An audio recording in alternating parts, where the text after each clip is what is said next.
Assalamualaikum warahmatullahi wabarakatuh. Salam sejahtera bagi kita semuanya. Perkenalkan, kami dari anggota kelompok 4. Nama saya Shalwadi Dawurianti. Nama saya Indriana Chandra Milani. Nama saya Nurul Izzatin Niswah. Nama saya Putri Ditnasari.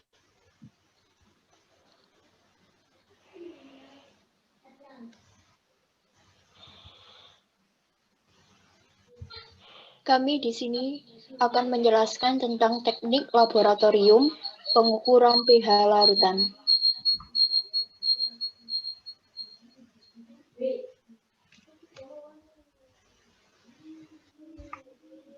Kami akan menjelaskan 6 poin, antara lain, apa itu pH, buffer, indikator pH, macam alat pengukur pH, cara kerja pH meter, dan pH dan biologi.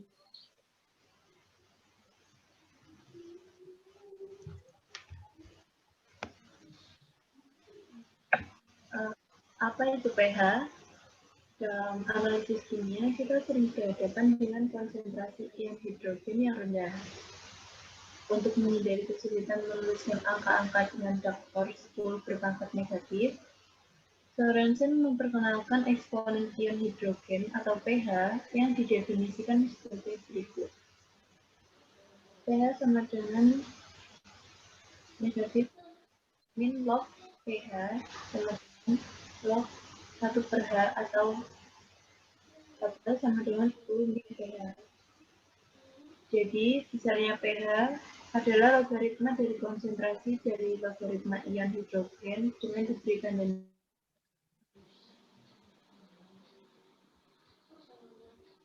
memudahkan sekali untuk menuliskan keasaman atau kebasaan suatu larutan dengan pH-nya.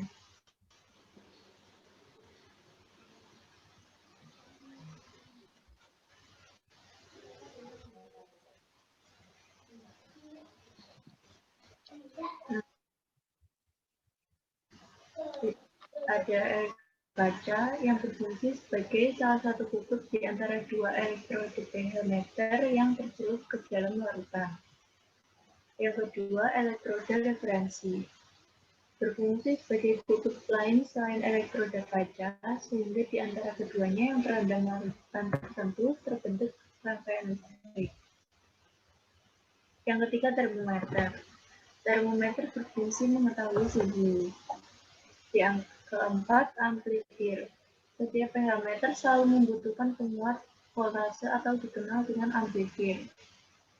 Yang kelima, mikroprosesor.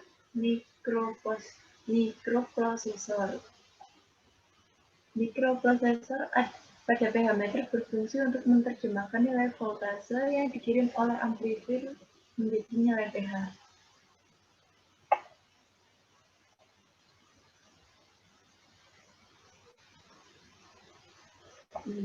Ini cara penggunaan pH strip atau kertas indikator. Siapkan sampel yang akan dites, ambil satu strip, kemudian rendam rubber strip ke sampel dan diamkan selama 10 detik. Lalu letakkan rubber strip di atas tisu dan diamkan selama 15 detik untuk menunggu perubahan warnanya. Setelah itu angkat paper dan lihat perubahan warna pada kertas lakmus. Cocokkan dan bandingkan dengan tabel keasaman yang sudah tertera di box.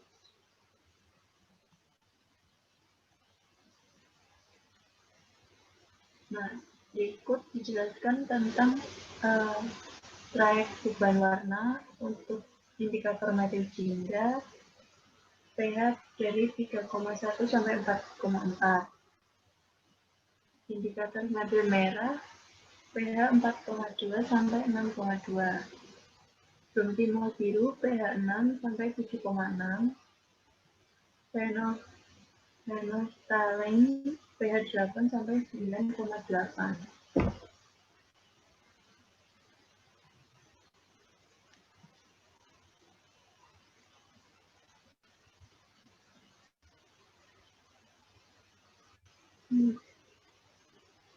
kurang lebih seperti ini gambarannya.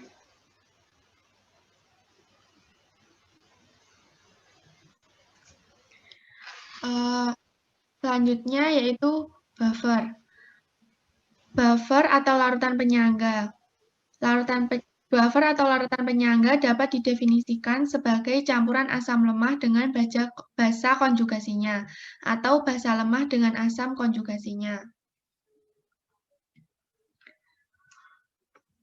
Larutan penyangga atau buffer adalah suatu sistem larutan yang dapat mempertahankan nilai pH larutan agar tidak terjadi perubahan pH yang berarti oleh karena penambahan asam atau basa maupun pengenceran. Hubungan pH dengan buffer yaitu mol menggunakan rumus mol sama dengan M kali V. Dengan rumus buffer asam, H+ sama dengan Ka dikali jumlah mol asam dibagi jumlah mol garam. Dan buffer basa, OH- sama dengan Kb kali jumlah mol basa dibagi jumlah mol garamnya.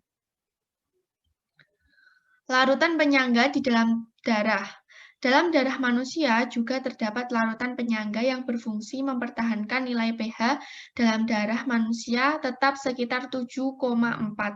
Maka nilai pH darah manusia perlu dijaga agar tidak mengalami penurunan hingga di bawah pH 7 atau naik di atas 7,8. Larutan penyangga yang terdapat di dalam darah manusia merupakan larutan penyangga karbonat bikarbonat, H2CO3 atau HCO3-.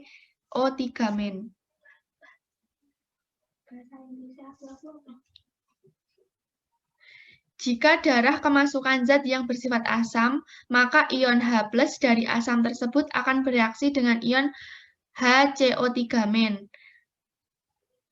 Sebaliknya, jika darah kemasukan zat yang bersifat basa, maka ion OH- akan bereaksi dengan H2CO3. Perbandingan konsentrasi H2CO3 dibandingkan dengan HCO3- dalam darah sekitar 20 dibandingkan 1. Maka, apabila di dalam darah banyak terlarut tersebut, darah akan segera melepaskan gas CO2 ke dalam paru-paru.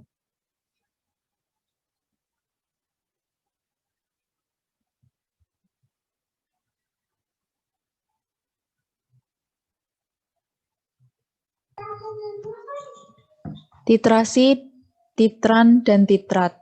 Titrasi adalah metode analisis kimia secara kuantitatif yang biasa digunakan dalam laboratorium untuk menentukan konsentrasi dari reaktan. Titran adalah larutan standar yang sudah diketahui konsentrasinya dan digunakan untuk menitrasi. Titrat atau analit adalah larutan yang belum diketahui konsentrasinya dan akan dihitung dengan cara dititrasi. Next.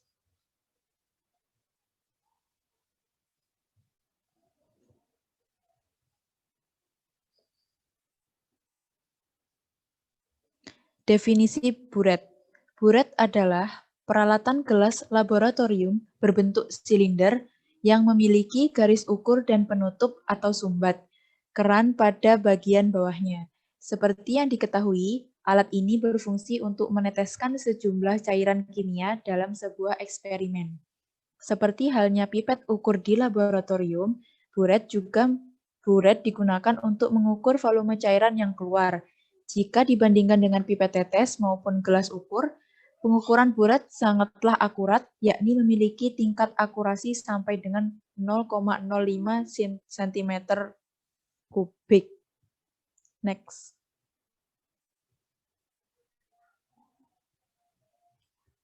Cara titrasi menggunakan buret.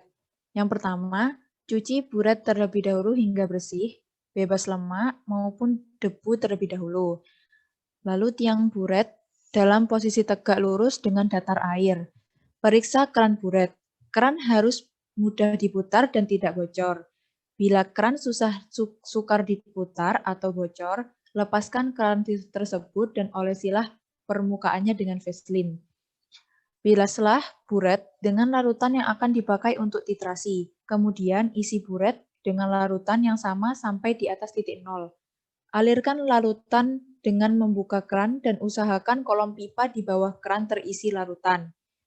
Tidak terdapat gelembung udara. Lalu atur tinggi cairan sampai meniskusnya tepat pada angka 0 atau angka lain dan catatlah angka mula-mula ini. Mulailah titrasi dengan cara tangan kiri memegang keran sambil memutarnya dan tangan kanan memegang labu Erlenmeyer yang berisi cairan yang akan dititrasi. Selama titrasi, labu Erlenmeyer digoyang-goyang dengan gerakan berputar agar larutan yang menetes dari buret segera bercampur. Demikian seterusnya sampai titik akhir dicapai, ditandai dengan adanya perubahan warna.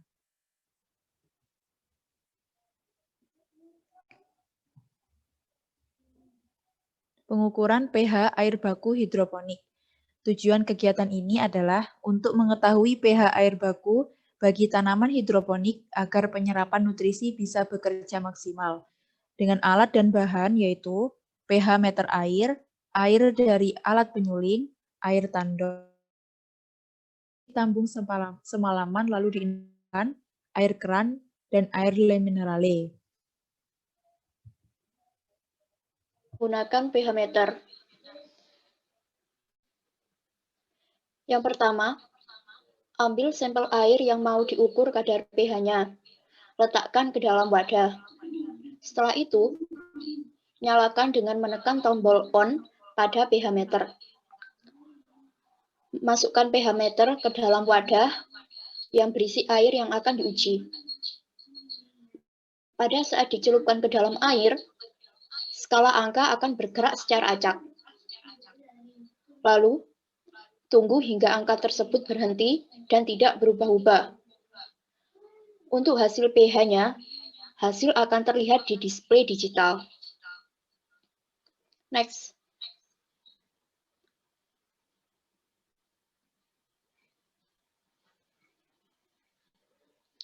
Dari hasil pengukuran air tadi, dapat disimpulkan bahwa jenis air le mineral memiliki pH 6, air keran 6,5, tandon 5,5 hingga 6, sedangkan suling memiliki pH 7.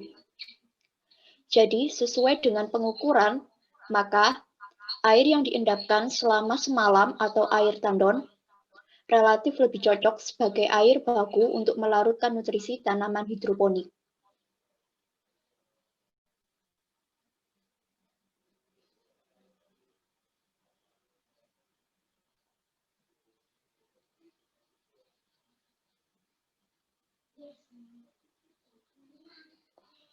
Contoh soal larutan penyangga.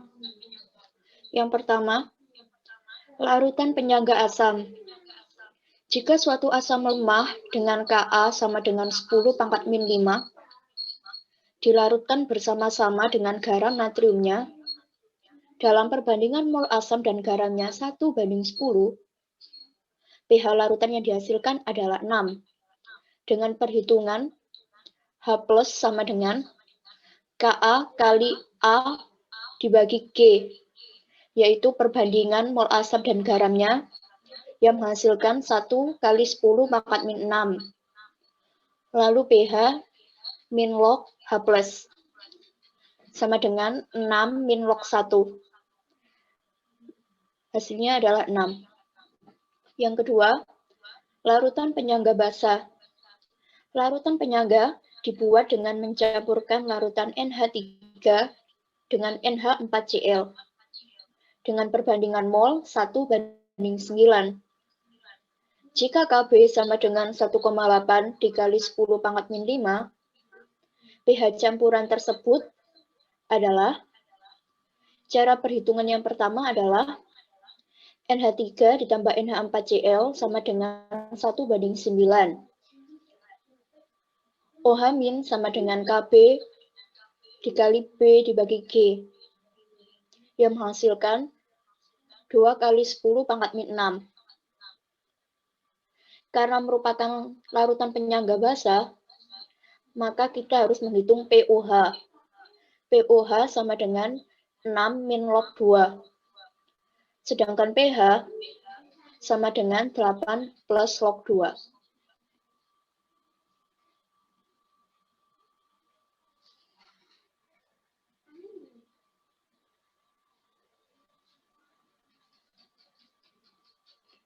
Demikian yang dapat kami jelaskan. Terima kasih. Assalamualaikum warahmatullahi wabarakatuh.